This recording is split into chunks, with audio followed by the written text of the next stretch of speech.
stuck. Ulama-ulama yang lain kan nggak belajar logika, nggak belajar, makanya di dalam Islam ada namanya ilmu mantik. Ilmu mantik itu ilmu logika, pakai logika. Karena memang ada beberapa hukum-hukum Islam yang dihukumi bisa dengan logika. Kan dalil itu ada dua, ada dalil akli, ada dalil nakli. Nakli yang apa yang ditulis Al-Quran sama Sunnah. Akli ya ada yang di alam semesta ini itu bisa menjadi dalil. Contoh ada gini, HP kalau ada aplikasi Qurannya boleh nggak dibawa ke kamar mandi? Boleh. Tapi ada Al-Qurannya di dalam sini. Kan nggak dibaca. Tapi ada di sini. Boleh nggak dibawa masuk? Boleh. Berarti kalau misalnya ini nggak boleh, berarti kita boleh dong bawa mushaf ke kamar mandi walaupun nggak dibaca. Itu yang maksudnya. Berarti boleh dong. Ini kan ada Al-Quran di sini. Kita bawa ke kamar mandi boleh apa enggak? Ya simpel aja, di otak lu ada nggak Al-Quran? Ada. Hafal kan? Minimal sama. Iya. Lu kamar mandi pakai otak nggak? Pakai kepala nggak? Apa kepala lu taruh dulu luar lu masuk gitu? Nggak pakai kepala. Itu dari akli gitu. Itu kan juga pakai logika. Itu dari akli kayak gitu. Simple. Nah Imam Abu Hanifah paling jago itu ahli ra'yi beliau. Ada beliau pernah murid-muridnya di Masjid Nabawi, ini ada yang Masjid Nabawi dari kayu. Beliau bilang ini dari besi. Enggak lah dari kayu, dari besi kata Imam Abu Hanifah. Dari mana dulu? Keluar tuh argumennya. Kalau logika sederhana. Masuk akal. Ini dari apa? Semua sepakat dari besi. Kata Imam Abu Hanifah enggak, ini dari kayu. Kok dari kayu? Iyalah kayu. Logikanya lagi keluar, akhirnya sepakat ini dari apa? Dari kayu. Enggak, ini dari besi. Sampai udah bodo amat serah Imam Abu Hanifah. Sampai sekaku. Maksudnya kayu di logikain jadi besi, orang percaya gitu. Itu hebat ahli rohinya Imam Abu Hanifah.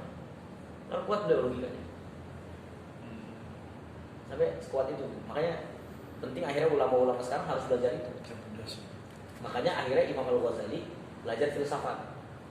Karena apa, di zaman Imam Al-Ghazali banyak pemikiran-pemikiran syubhat dari barat untuk menyerang Islam. Banyak. Akhirnya darurat ulama-ulama umat Islam di zaman Imam Al-Ghazali harus mempelajari itu. Tapi dengan filsafat justru membalikan logika mereka gitu. Makanya Imam Al-Ghazali digelarnya Hujjatul Islam. Hujjahnya Islam. Cuman akhirnya Imam Al-Ghazali sampai juga titik jenuh. Makanya kita juga kalau belajar filsafat, belajar ini terus sampai nanti titik jenuh. Karena inti Islam bukan untuk berdebat. Akhirnya mungkin disentil sama Allah. Di satu sisi masuk titik jenuh Imam Al-Ghazali. Gue belajar usul fikih, belajar semua gue pelajari tentang syariat Islam, tentang filsafat segala macam. Tapi dia yang titik jenuh. Dia selalu bilang begini, ilmu yang kita dapat itu mayoritas dari mata dan dari telinga. Cuman mata dan telinga ini suka berbohong. Maksudnya berbohong apa? Ada bom meledak 1 kilometer, jarak 1 kilo, tapi terdengar sampai sini. Atau petir meledak di mana, pusatnya di mana, tapi kedengaran seperti di telinga kita. Berarti kan telinga bohong. Seolah-olah ada di sini, padahal sumbernya di sana. Berarti bukan di sini, berarti telinga kita berbohong. Terus kita juga melihat matahari dan bulan kecil. Matahari kecil, tapi kata orang astronom lebih besar berkali-kali lipat dari bumi. Berarti mata kita juga bohong. Akhirnya sampai di titik jenuh, sampai di situ. Mentok otaknya, nggak bisa menjawab itu. Sedangkan ilmu itu dapat dari dua itu, dari mata dan dari telinga. Akhirnya apa yang dilakukan Imam Ghazali? Khalwat, ikutin cara Rasul sebelum nabian. Banyak tasjiyatun nafas di situ. Di mana? Di Masjid Bani Umayyah. Nah, ketika dia zikir banyak di situ, dia mulai merenungi khalqillah, penciptaan Allah. Akhirnya baru dia menulis kitab namanya Ihya Ulumuddin. Nah, setelah itu, tapi dari semua bukunya, buku-buku Imam Ghazali mayoritas filsafat, mayoritas. Paling terkenal Ihya Ulumuddin itu paling terkenal dari kitab-kitab yang lain. Pernah dengar kitab Tahafut Al-Falasifah? Pernah dengar? Itu kan karya Imam Ghazali, Tahafut Al-Falasifah. Itu jadi rujukan orang ahli filsafat. Tapi yang paling terkenal Ihya Ulumuddin. Jadi kayak gitu.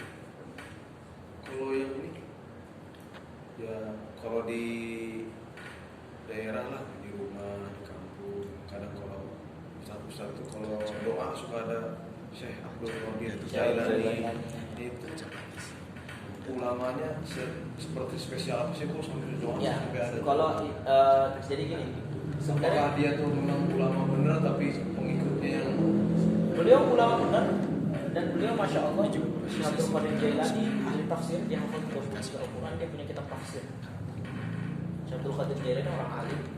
Dia orang Irak ya, orang Irak, dan dia juga ahli syariah. Kan banyak orang yang bilang mau Ghazali apa Syekh Abdul Qadir Jailani Allah segala macam. Syekh Abdul Qadir Jailani tahu mana bisikan setan, mana ilham dari Allah, dia tahu. Dia lagi zikir pernah ada yang bisikin, "Hai Abdul Qadir Jailani, pahala itu udah banyak. Udah, nanti nggak usah sholat lagi. Anda berhenti sholat pun nanti sudah jamin masuk surga. Pahala itu sudah banyak." Syekh Abdul Qadir Jailani bilang, "A'udzu bikalimatillah tammati min syarri ma khalaq." Dia sudah 3 kali ke kiri. Dia tahu kalau itu setan yang bisikin. Dia tahu itu setan yang bisikin. Beliau paham Syekh Abdul Qadir Jailani, dan konteksnya doa yang karena kalau Syekh Abdul Qadir Jailani. Nah, itu Jailani. Nah. Al-Fatihah. Kalau itu konteksnya sebenarnya masuk gitu ya. ya. Sebenarnya konteksnya masuk ke usulnya tuh asal usulnya ada sih doa Itu itu. kalau Al-Fatihah. Jadi asal usulnya Jadi dikirim. sebenarnya ini khilaf antar ulama. Antar ulama masih khilaf ulama. antar para ulama. Jadi sebenarnya ini konteksnya ketawasul. Kalau belajar akidah ada namanya tawasul. Tawasul itu dari kata wasala yuwasul, artinya sampai. Tawasul maksudnya yang menyampaikan. Kita banyak dosa, kita minta ada orang soleh, guru kita, ibu kita, atau Doain saya dong. itu tawasul. Kita mau mengambil mangga, nggak nyampe ke mangga, galak. Nah, galak ini jadi tawasul kita sampai ke sana. Ini tawasul. Tawasul ini disepakati oleh seluruh ulama. Sepakat seluruh ulama. Pertama, tawasul dengan amal soleh, itu boleh. Maksudnya, ya Allah, saya sudah bersedekah hari ini sekian. Kalau memang seandainya menurutmu ini adalah ikhlas karena dirimu, maka kabulkanlah doaku yang ini. Itu boleh. Jadi tawasul dengan amal soleh. Kita habis ngapain? Ya Allah, saya habis ngantar orang tua saya gini. Ya Allah, tolong dengan amal solehku tadi mengantar orang tuaku, tolong kabulkan doaku yang ini. Itu boleh. Itu pertama. Yang kedua, tawasul dengan orang soleh yang masih hidup.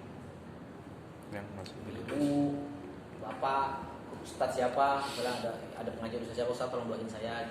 Itu boleh. Nah, yang khilaf itu adalah tawasul dengan orang soleh yang sudah meninggal. Itu khilaf antar ulama. Ada yang mengatakan tidak boleh, ada yang mengatakan boleh. Yang mengatakan boleh dalilnya apa? Pernah suatu hari Umar bin Khattab, di zaman Umar bin Khattab, kekhalifahan Umar bin Khattab, itu paceklik. Maksudnya nggak ada air hujan sama segala macam. Kemudian Umar bin Khattab nyuruh seluruh masyarakat sholat istisqa. Dan Umar berdoa, ya Allah, dengan kemuliaan Nabi Muhammad SAW, turunkanlah hujan. Seketika Allah turunkan hujan. Tapi di zaman Khalifah Umar bin Khattab, Nabi Muhammad sudah meninggal atau masih hidup? Meninggal. Sudah meninggal. Nah, ini kias. Ya. Kias, dalil kias. Akhirnya dari tawasul situ akhirnya kias, mengkiaskan. Karena Umar bin Khattab pernah berdoa di saat Nabi Muhammad sudah meninggal, membawa nama Nabi Muhammad. Nah, kias. Nah, itu akhirnya ke situ. Jadi ulama banyak masyarakat bahwa ini orang soleh.